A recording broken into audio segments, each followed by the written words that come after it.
So this Danielle Collins story is so cool. 30 years old, says at the beginning of the year, I'm going to retire. When asked about it, it is, says, would a man ever be asked about retiring? Yes. So I think that got taken out of context maybe a little bit. Yes. Like all of them. Murray gets asked it pretty much every week. Rafa gets asked about it pretty much every week. I think her point was the reasoning behind me having to make a decision about retirement is because at some point I have some challenges and I do want to prioritize having children. So yes, men get asked about retiring all the time. No, they don't have to make a decision based on wanting to give birth and make life. So I saw some people going, well, yeah, they have to talk about it all the time. True. I think the point she was attempting to make, and maybe she got the quote backwards at the beginning, was I have to prioritize different stuff. It's not as if this is a tennis decision, so I'm not going to reverse my decision. But I mean, what a tournament from Danielle Collins! Just absolutely going through the paces, moving great. You couldn't go through her, you couldn't go around her, and we were about to go to get some tacos the other night, Mike, and the match was on. And I said, hey, I just want to see if she gets through this game. I want to watch the end of this real quick. And so it was my in-laws, my kids, Brooke, and they're asking about, as much as we talk about tennis, like they just don't care as much as we do. But her ability to emote, right? And she kind of brings you in. You can sense the stress. You can sense the urgency. You can hear her grunting louder when the points are.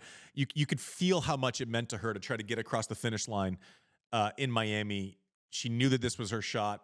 Didn't want to let Rybakina back in, and we're sitting in a room full of in-laws, kids, and everyone was dialed in on the TV, paying attention, getting into it, cheering for her story, asking questions, wanting to know more. So I just feel like Danielle Collins kind of brought us all into what she was feeling. I felt like I was a part of it. I've been in the situation in Miami, and I felt like I was watching a new experience all over again. So I think it really touched home because of the story, because of her saying, I'm going to retire, and then 2 months later playing the best tennis of her career by far. She is a Grand Slam finalist, but this was her fourth ever final. It's not as if this is something she did every day, and it looked like the way she went out and delivered it, it was kind of meant to happen. And I was a dummy. I picked for her the entire tournament on TC Live. I was like, there's just something about this, and I couldn't get past my own pragmatism in the final. I'm like, there are too many things. Rybakina has the matchup. She has the serve. She has a day off. I wanted to pick Collins, and I didn't. And Weissman did. Weissman called it. He had the guts to do it. I didn't. But I wasn't surprised by the result. I thought it was so great. And I hope she builds. Wouldn't it be a cool story if somehow she gets up to like 3 or 4 in the world, competes for a slam, and then all the while knowing that she says she's going to exit the game? Is there like a mental freedom, you think? That hell yes. Yeah. I mean, she would have to ask for it, but like, I don't know. Yeah, I'll tell you, like when I only decided I was going to retire at the U.S. Open, and for the rest of that week, and it's different for her because she's going to play out the entire season, and this is a level which she hasn't won at before. So it is a little different than what I'm about to say. But when I decided to retire, consequence, it didn't mean as much, right? There was no next week. For her, there's no next year. It looked like she was playing with a certain amount of freedom this event. Now, could it all be coincidental? Yes. It is weird to think that mentally she was probably as good as she's ever been this tournament. Physically, she looked as good as she's ever been this tournament. And maybe there's some clarity with this is the end of the line, go time. Defending this title next year isn't on the table. Let's just leave it all out here. So I do think there is some mental clarity. I'm projecting. I don't know. I know when I retired, the rest of that week, I felt like free and easy, and tennis felt innocent for the first time in 23 years. And so, yeah, I think that could be a factor. We'll see how she translates. Clay is not her best surface, so we'll see if she kind of puts her foot on the gas as far as scheduling, or kind of is like, I'm going to play, I'm done in, September probably at the Open. I don't imagine her playing the U.S. Open and then playing, 8 events afterwards.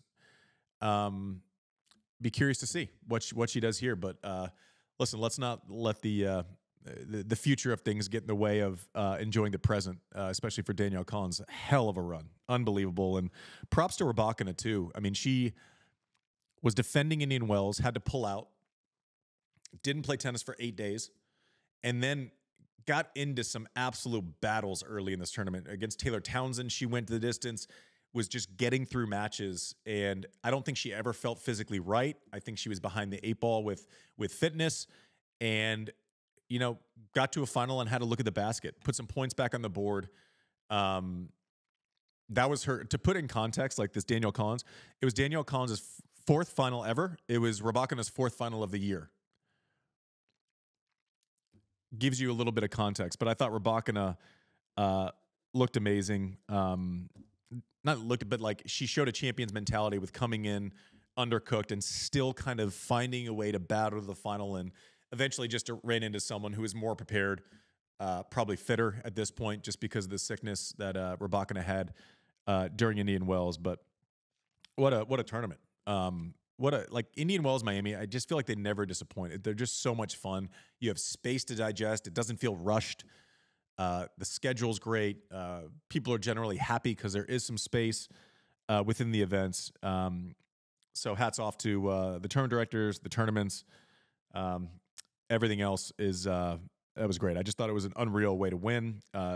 You have 2 champions on 2 very different career paths. Sinner, it's like all in front of him, and Danielle Collins is trying to put some points on the board before she calls it a day and gets to the more important things in life. But different trajectories, but both caused amazing emotions. One was happiness, one was pure joy, one was like an oh shit, look at what Sinner's going to do for a while, and let's look at the rest of the Tour de the Clay and hope that changes a little bit.